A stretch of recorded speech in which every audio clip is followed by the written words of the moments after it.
جلد بازی کا انجام۔ بس رہنے دے چودھری صاحب، آپ کی جلد بازیوں نے ہمیں مار ڈالا ہے۔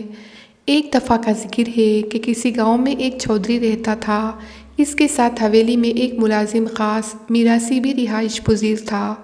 مالک اور نوکر ایک ایسی سست الوجود قوم سے تعلق رکھتے تھے جو ٹھہرے ہوئے پرسکون مزاج کی مالک تھی اور آج کا کم کل پر چھوڑنے کی عادی تھی۔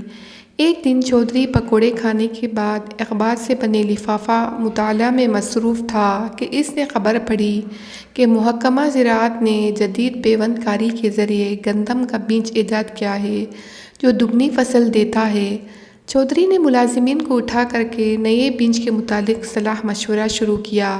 صلاح مشورہ کے مختلف نشستیں جاری رہے اور آخر ایک سال بعد گندم کا بیج مذکورہ ہونے کا فیصلہ ہو گیا۔ فصل بونے کا موسم قریب آیا تو چودھری نے ملازم خاص کو بیج لانے کے لیے شہر بھیجا۔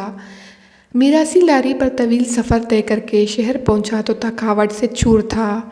وہ شہر میں اپنے ایک عزیز کے گھر گیا تاکہ چند دن آرام کر کے سفر کی تھکاوٹ دور کرے اور بیج خرید کر واپسی کا قصد کرے۔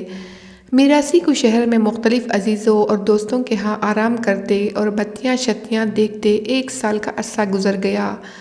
آخر جب دوبارہ فصل کاشت کرنے کا موسم آیا تو چودھری کو میراثی کی یاد آئی۔ اس نے ایک اور نوکر کو شہر بھیجا تاکہ میراثی کو ڈھونڈ کر لائے۔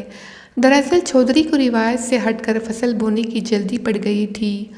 نوکر نے بڑی مشکل سے میراثی کو شہر میں تلاش کیا اور چودھری کا پیغام پہنچایا۔